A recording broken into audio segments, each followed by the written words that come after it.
Bonjour, Mananza Mamengo K, Indigenous, Makwa Indo Dame.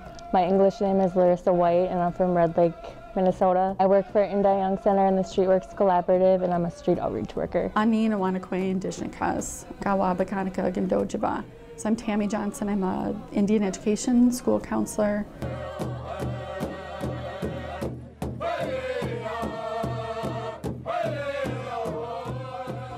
Historical trauma is defined as emotional and psychological wounding across generations, which emanates from massive group trauma. In any case, not just homelessness, but also like the high suicide rate, the high alcoholism rate, that kind of thing, it stems from historical trauma.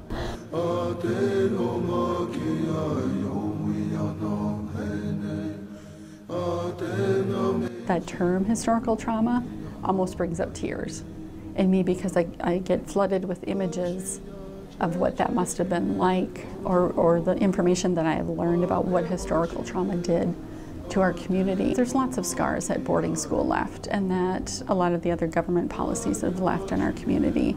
And you know, the abuse, verbal, sexual, physical abuse that happened in boarding schools has left a lot of scars on our elders, and we pass those messages to our children, that education was used against us, so don't trust it. You know, someone else started that cycle for us, but in some ways we're starting to carry that on ourselves.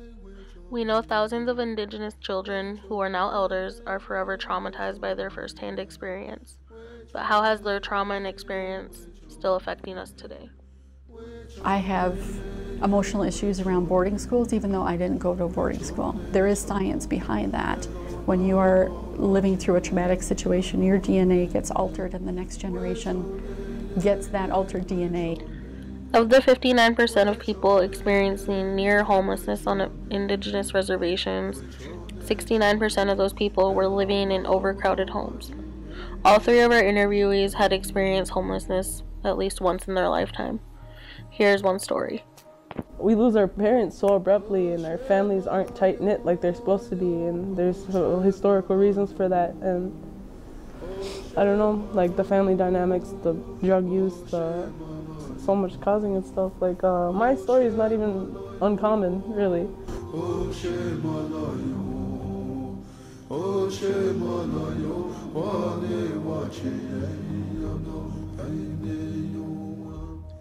Now we have adapted from boarding schools to homelessness, physical abuse to substance abuse.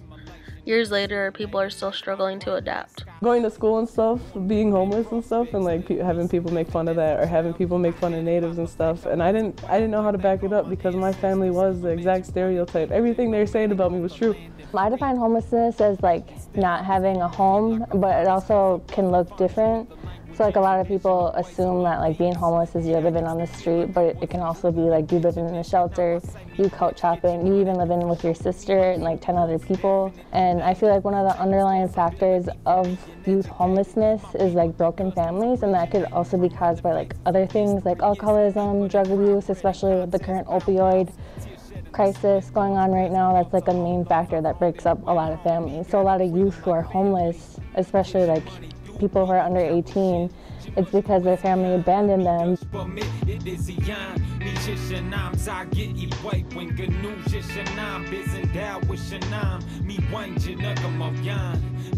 So, I don't know, there's not like one definition. It's depressing to see what has happened in our community. Housing is poor, income is poor, a lot of substance abuse just to escape the realities of daily life. I was homeless the majority of my life and stuff with my family alone. What caused it is drug use, domestic violence, no stable housing. My mom was disabled. She was a user. We also got denied at a lot of shelters a lot, and we lived in tents in warm months, and then in the winter we'd go to adult shelters and stuff.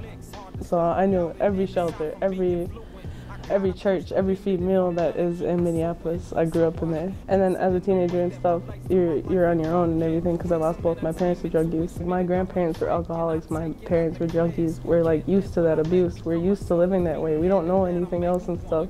People are comfortable with what they're familiar with and stuff, and because drugs ain't a part of our culture, someone had to introduce us to that. Valley today, and a Valley News Live exclusive this morning. Heroin overdoses in one small community on Minnesota's White Earth Reservation are coming at a frightening pace. 4 people have been arrested on the Red Lake Indian Reservation after authorities seized about 4 pounds of high-grade methamphetamines and 3 pounds of marijuana. 5 people are in jail and charges are pending in a drug bust in Monoman County. When you're dealing with people living in poverty and people living in emotional pain, people will use alcohol or drugs. And why wouldn't you turn to something else if given the opportunity for escape? And there's not enough mental health services for people to access. It's just easier to give them a pill and then they go away. And it's not just affecting that person, it's destroying their families, because when you're that addicted, you know, you can't think beyond your next fix. We tend to try to fix it on our own or use substances to deal with it rather than seek help. How does the knowledge of our culture affect our communities today?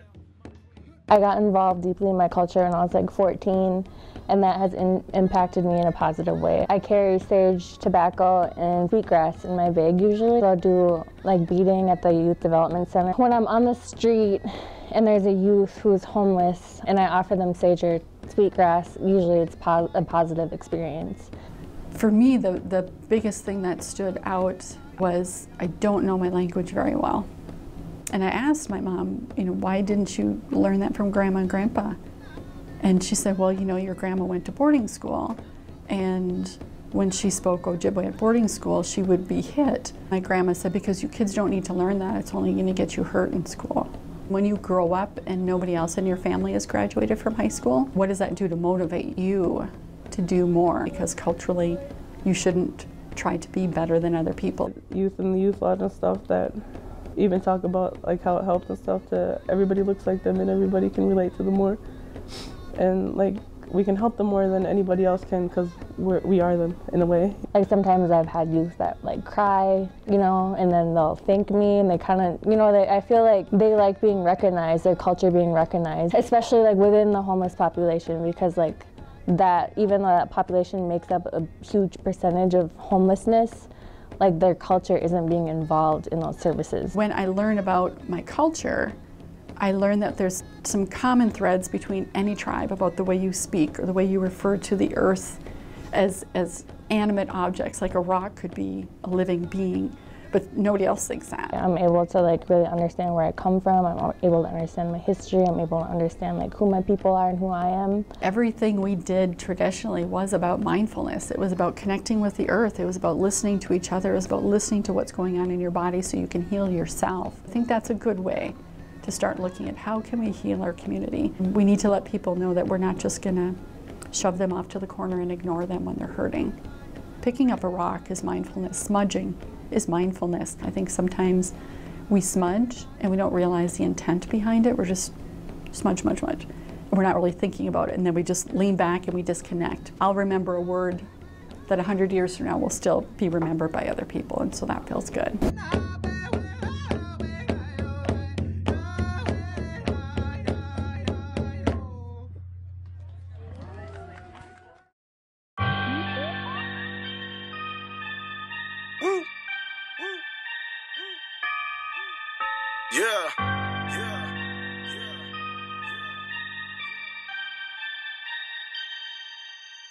You walk a tedious road with a devious flow, decreasing obedience in the kids as all the greediness grows. Leave it in the hands of the man though, and help up the grown man who stands low. Gotta get a good word, get up on my big bird shit. Started getting crazy since Rambo on the track now, vigilante, walking around straight commando. You can sit down and watch the world twist and turn through the window, but I can't though. Truth is, I'm the person everybody has a different opinion.